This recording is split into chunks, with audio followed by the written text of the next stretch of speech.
Welcome to Satsang. So beautiful to be with you all. This will be just, I'll mention it again at the end, but tomorrow will be our last satsang until after International Yoga Festival is over. I know we just started again 2 days ago, but I thought, well, at least we'll have 4 days in between coming back from Kumbh and the yoga festival.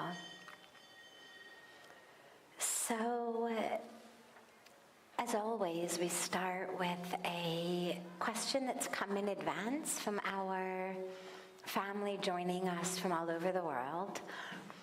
And then we'll open it up to any questions that anyone here has. There's a microphone right here. Feel free to just come to the mic and ask any question that you have. Don't worry whether I can see your hand raised or not or anything. Just feel free to come. But starting with one of them from our online community.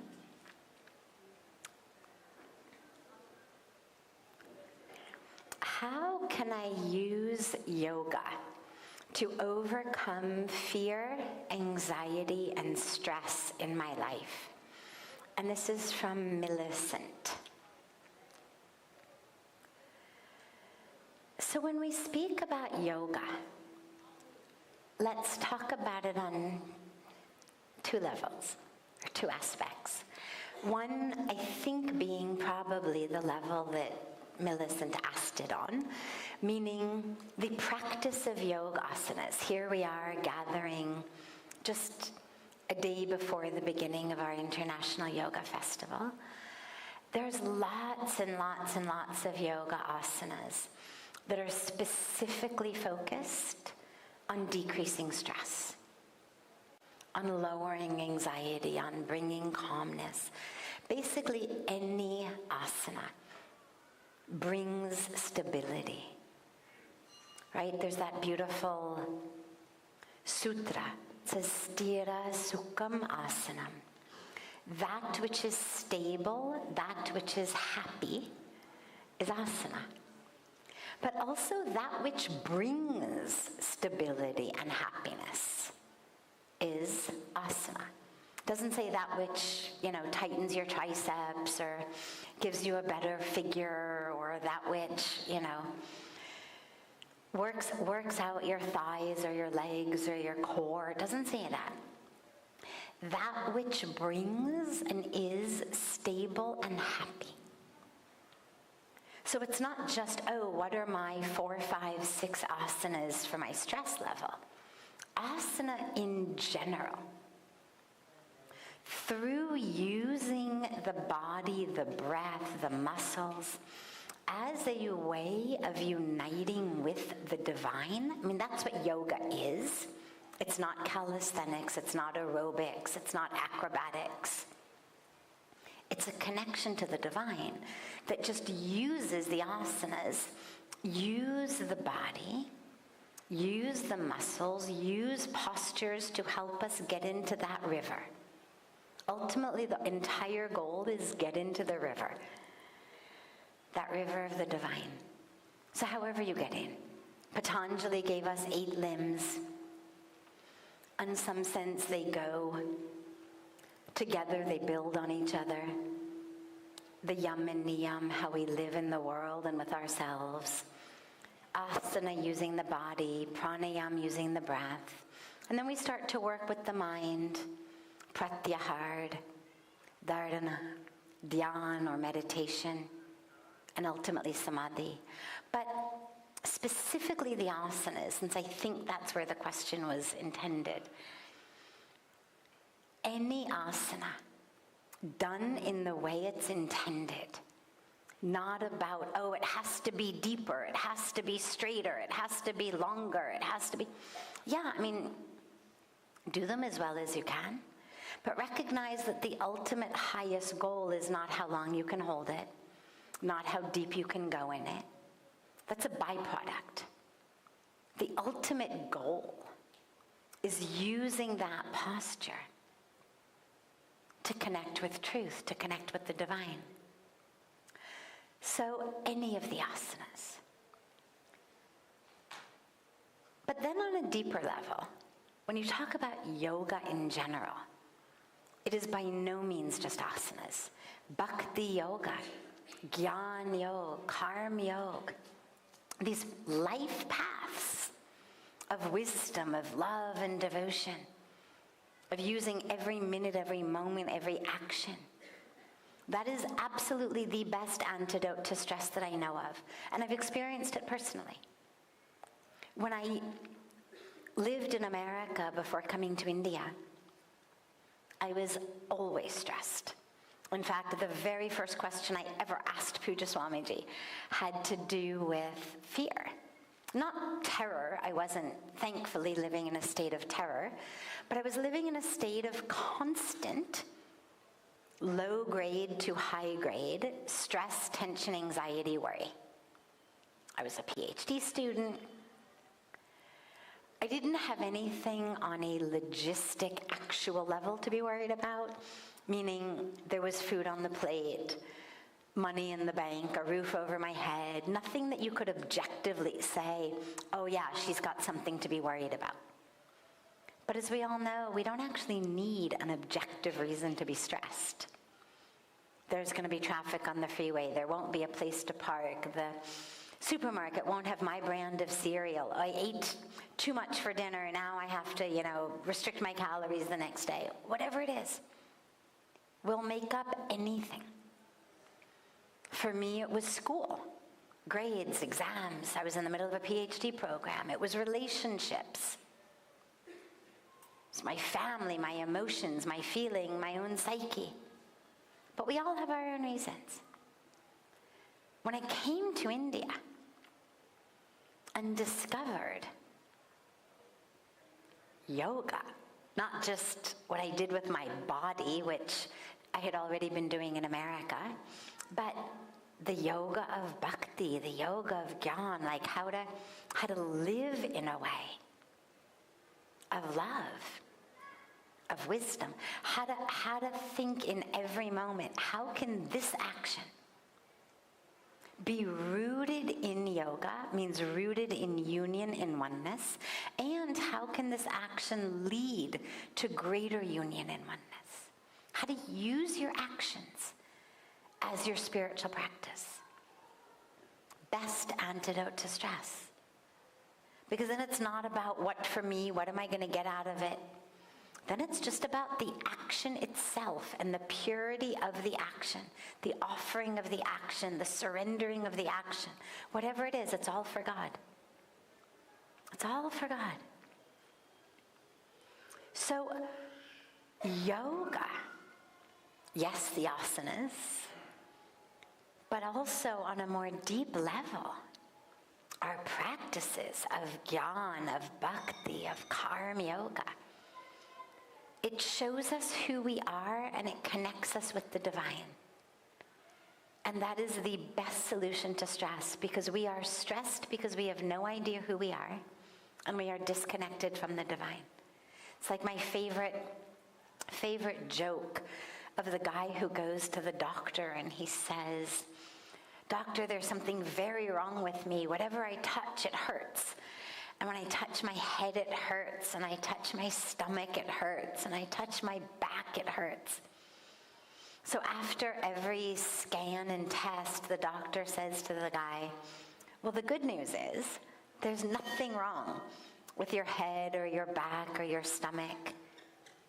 Bad news is your finger's broken. Because your finger is broken, naturally, whatever you touch, it hurts. But it hurts not because the problem is outside. It hurts because the problem is here in this broken connection of the bone and the finger." And I love the joke because this is how so many of our lives are. Our lives hurt. We are stressed. These days you even say to kids, "Hey, how are you?" "Oh my God, I'm so stressed out." 11-year-olds, 9-year-olds. You're like, really? Really, like, you've got these beautiful people taking care of you, you go to school, you play, I'm stressed this and that. Everybody is stressed these days because we're disconnected. The 9-year-old is going to give a different reason for it than the 29-year-old. But the core reason for both is a disconnection, an internal disconnection from ourselves and from the divine. We don't know who we are. We think we are these bodies.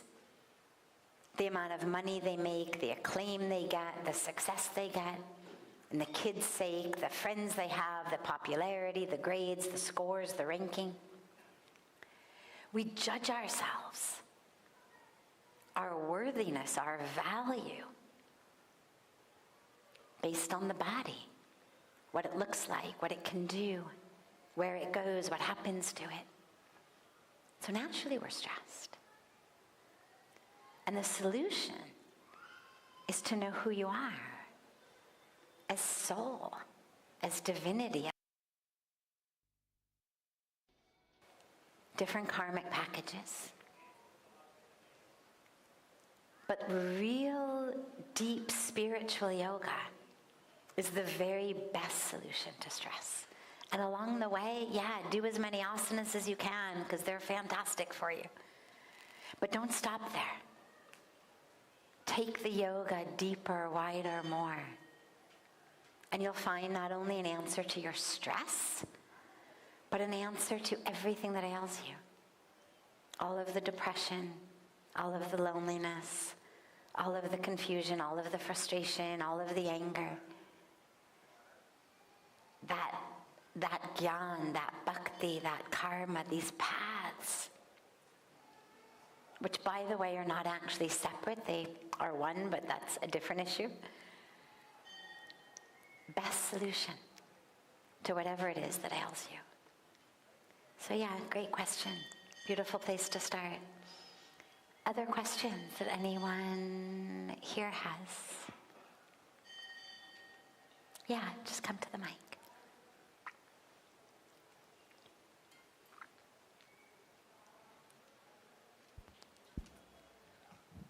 Namaste, my name is Katrina. I came for Kumbh Mela. I saw everywhere banners with you, and I was wondering, I want to meet this movement. And today night I'm going back to Delhi and to United States. Met you. My journey was from India to US. I did my duty as a leader there and raised 3 kids. So now I'm ready to come back to India. My question is, how to stay in a leadership, a woman, mother, even the kids grown up, doesn't matter, and at the same time stay grounded and not burned out with organization and everything and the responsibility. Thank you so much. Yeah, great. Welcome back. How to stay in a position of leadership without getting burnt out. Realize it's not about you. Burnout begins in the mind. Imagine that instead of working for the day, you went for a really long hike. And you really worked the body, like you were out on the trail at 6 o'clock in the morning and you trekked, whatever for you is really a lot, 10 miles, 15 miles, 25 miles, whatever feels like a super stretch for you. At the end of the day, you are going to be exhausted. You're going to have a fantastic night's sleep. You might wake up a little sore the next day. But you're not going to be burnt out. The burnout is not in the body, it's in the mind. And the burnout in the mind arises when we think it's all about us. The best way to prevent that, and also, by the way, simultaneously, the best way to be the best leader, is to get out of the way. Allow it to flow through you. Be an instrument. Recognize I've been allocated this particular role in this particular scene of the cosmic drama. I'm not any more worthy than anyone else is. I'm not any better than anybody else is. It's just when the universe was doing its casting, this was the role that I got given. But it's not about me. I'm just here to play the role. And if you realize that, and you realize that there is a supreme, a divine, director and producer and scriptwriter and costume designer and set designer and, all of that, and that all you've got to do, you don't have to figure out the whole thing. You don't have to write the next scene. You don't have to worry about other people's lines. Oh, if I say this, then what are they going to say? It's not up to you. You just have to do your lines. They'll do their lines. Ask any actor or actress that if they're too busy memorizing other people's lines and what other people have to do after they say their lines, you could never really get in character. You'd always be 2 steps ahead of the game in somebody else's lines. Oh my God, what if they forget? In order to do it well, you have to be only in your role. Same is true in life. You play your role. You've been cast in this role as a leader. Beautiful. Be a channel. The universe knows what the universe needs. Just be a channel. My prayer every day is, oh God, empty me. Just empty me. Whatever it is that is still there that thinks that it knows who I am, what I need to do, what I'm supposed to do, what I need for myself, just empty me of all of it. Any preconception, any notion, any falsehood, any ego, any story, just empty me. Because all of that blocks you from being a pure channel, and it leads to burnout. I'll tell you my personal burnout story. So I came to India in 1996, and between 1996 and 2012, which is 16 years, I had done, and the first many years were just sort of whatever Pujya Swamiji said, every day do this, separate things. Then we built schools and women's centers, and then we did tsunami relief work, and we built villages and homes, and then we built, ashrams and medical centers in Kailash and Mansur over in Tibet, and did the Encyclopedia of Hinduism, and okay, so all of this. 2012 was Pujya Swamiji's 60th birthday. And for his birthday, I had done his biography. Beautiful coffee table book called By God's Grace that I highly recommend. It was gorgeous. And a beautiful project to do. And we had a huge, beautiful celebration for his 60th birthday. That was in November of 2012. After that, I was so burned out. First, I thought I was just exhausted, and I slept for days. And then I realized it's not my body. I'm just burned out. And for the first time in 16 years, I said to Swamiji, I need a vacation. Now, this was not an easy thing to say, because if you were with us in Aarti, you will have heard what I said about how Ganga gives and gives with no discrimination, no expectation, no hesitation, and no vacation. And this is what I was spiritually raised on. Vacation was essentially a 4-letter word. You don't do that. Ganga doesn't do it. We don't do it. Sannyasis don't do it. And I said to him, I need a vacation. I'm dead. I'm exhausted. He has some devotees who have a home on the big island of Hawaii, who had been begging him for years and years and years to come and visit. And in December, we had to be in Tokyo for an event, and we had to be in Los Angeles for an event. And miraculously, there was this like 4-day period in between Tokyo and LA that we didn't have anything scheduled.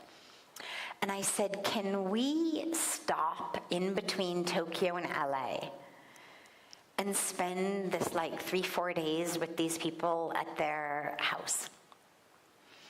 And I was essentially imagining he was going to basically banish me from the ashram for even asking.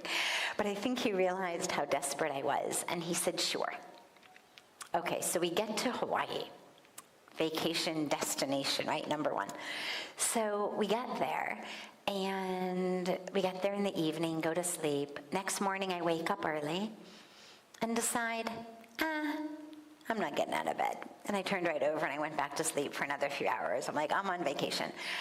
And finally, when I get up and I go outside, he's sitting outside on the patio of these people's homes. Beautiful patio overlooking the ocean. And he's writing on a table. And he's got these little diaries that he uses to write in. And I bowed and I said, how's your morning? Have you had a good morning? And he said, it's beautiful. He said, I have just figured out where we are going to put all of the toilets in the upcoming Kumbh Mela in Prayag in 2013, starting in January. Most of you know we just had one. It's every 12 years. So Jan of 2013 was a big Kumbh Mela, and he's always been very focused on clean and green and sanitation and hygiene. So he said, I have spent the morning planning where all the toilets are going to go in the upcoming Kumbh Mela. And I said, what? I was like, Swamiji, look out, it's the Pacific Ocean. You're on this patio overlooking the ocean, and you're planning toilets? And I said, why are you working? He said, this isn't work. He said, this is joy. He said, you think it's work because you think you're the doer. He said, that's your problem. That's why you're exhausted and burned out, because you think you are the doer. He said, the moment you realize that you are not the doer, it will stop being work. It will just be flow. Things will happen through you. The apple tree does not think that giving apples is work. The flower does not think that giving fragrance is work. Doesn't say, oh my God, do I really have to smell good today? But I smelled good yesterday. Don't I get a break? Its very nature is to give fragrance. And he said, the problem is that you think I have done this, and I have done that, and I have done this, and that. He said, this is why you're burned out. He said, the moment you realize you are not the doer, you become just the vessel. You become the channel, and you allow the doing to just happen. So I offer that to you from someone who had experienced burnout, the solution, the antidote to it that I was given, that worked beautifully, amazingly, and has continued to just be my prayer of just empty me. Let me remember it's not about you.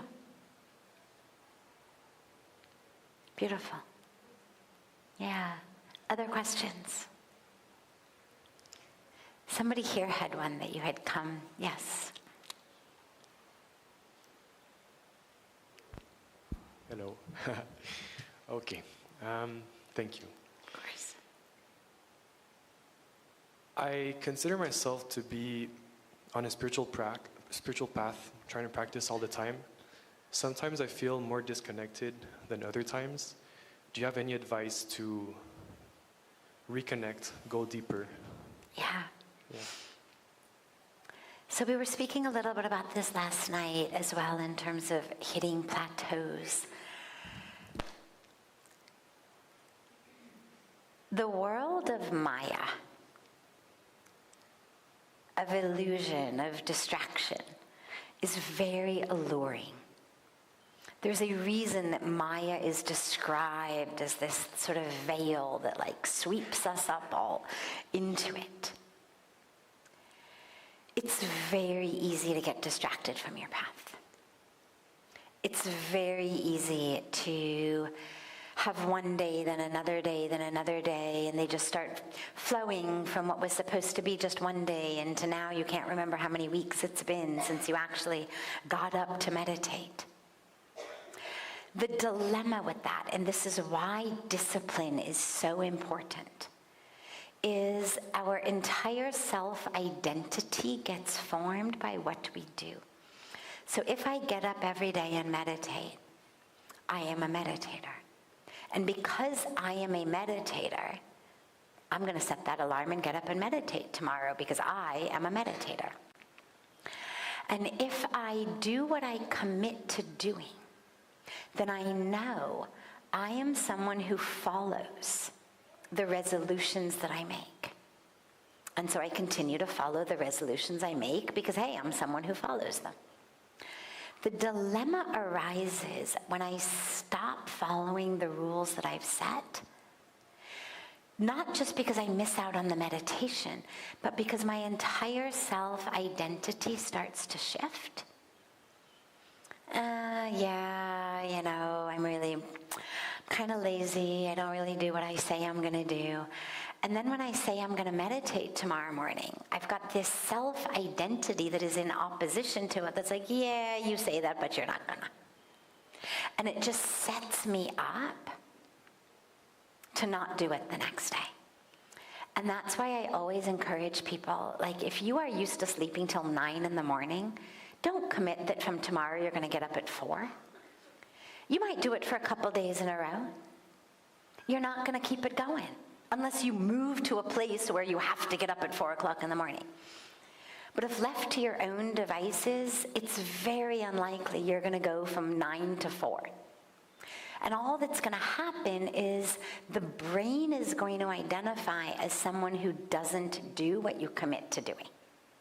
Instead, commit to getting up at 7, 7:30. Do that for a month. Then commit to getting up at 6:30 for a month. Take it in pieces that are actually doable by you, so that the mind and the identification start saying, yeah, hey, I'm somebody who does what I say I'm going to do. Commit only to things that you really are going to follow through with. Because making commitments and resolutions that you don't follow is much more detrimental than just not benefiting from whatever you said you were going to do. It actually sets you up for a whole life of not doing what you say you're going to do. So if you've got a spiritual path and you feel like you veered away, commit one aspect of that to bring back from tomorrow. Whether it's your meditation, whether it's your japa, bring it back one thing at a time. Don't commit you're going to get up tomorrow morning and meditate 2 hours. You're going to get up and meditate 15 minutes tomorrow. For a week, 15 minutes, then half an hour. Then you add in something else. But do what you commit to doing. And for a while, I'm a big believer in ways of training the brain. I'm a psychology student, and what we learn is there's actually ways to kind of inculcate good habits. Every day that you don't do it, give yourself a punishment. No breakfast, no coffee if I don't meditate. Right? There's plenty of people in the world for whom that would be enough incentive to meditate in the morning. No breakfast if I don't meditate. But, if you're someone who doesn't eat till noon, that's not going to work so well. Choose something that's going to work. No Instagram till I meditate. Right? Whatever it is, choose something that stings if you can't do it. Set it up, and then stick to it, and then add to it next week. The other last piece, though, that's important is sometimes we fall off our spiritual path because we wanted something from God and we didn't get it. And that happens sometimes. We get kind of disheartened, like, hey, I was doing all this prayer, all this meditation, all this japa, all this puja, and, still my kid didn't get into the university they applied to, or I still got fired from my job, or my wife or my husband still left me, or still, whatever it may be. And we get discouraged as though somehow God were a vending machine, and we were putting in, our money via our prayers or our puja or our chanting or our meditation. And now God owed us. And when we didn't get what we were owed, on some level, conscious or subconscious, we decide, the machine's broken. Why bother? It doesn't work anyway. And it's really important to realize that the purpose of our spiritual life is not a contract basis situation with God. It's not, give and take, I'll do this, then you do that. And if you don't, then I won't. But that our spiritual practice in and of itself is the reward. That there's nowhere that God says, pray to me, love me, worship me, and I promise your house will never burn down. I promise your girlfriend will never break up with you. I promise that nobody you love will ever get sick and die. But what it says is, come to me, pray to me, worship me. And even though life is going to happen the way life happens, you will stay grounded and anchored. You will stay connected. You won't metaphorically go up and down. That's the promise. So check in and just look in and see, was there something that I wanted from God that I didn't get, due to which I kind of let go of the practice with the this machine must be broken anyway situation? And if so, reevaluate. Universe isn't a vending machine. God's not a vending machine. Our gurus aren't vending machines. We don't do things based on what we're going to get. We do them because through doing them, we get the highest thing that we need, which is truth, awareness, expansion, connection. Beautiful. Have a beautiful, beautiful rest of your evening, everyone. I look so forward to seeing you tomorrow. There's a very special occasion tomorrow. It's International Women's Day. And on behalf of International Women's Day, one of our beautiful, beautiful yogacharyas from the Yoga Festival, our beloved sister Shiva Ray from California, a very, very renowned yoga teacher, is going to be offering with some people who have come with her from Kerala, from South India, a sacred drumming program, yoga and drumming, on our Ghat, where Lord Shiva is on the banks of Ganga, what we call the Shankar Bhagwan Ghat, right there at 4 o'clock tomorrow. It's open to everyone. Women especially, but not women exclusively. So open to everyone, but we really do hope that to celebrate International Women's Day, our sisters will also come together in that rhythm, in that beat, in that oneness. So that'll be at 4 o'clock tomorrow, just before the Ganga Aarti. So I hope you can all join us there. No pre-registration required. Just get there a few minutes before 4 o'clock. And I look so forward to seeing you in Satsang tomorrow. And so much love to you all.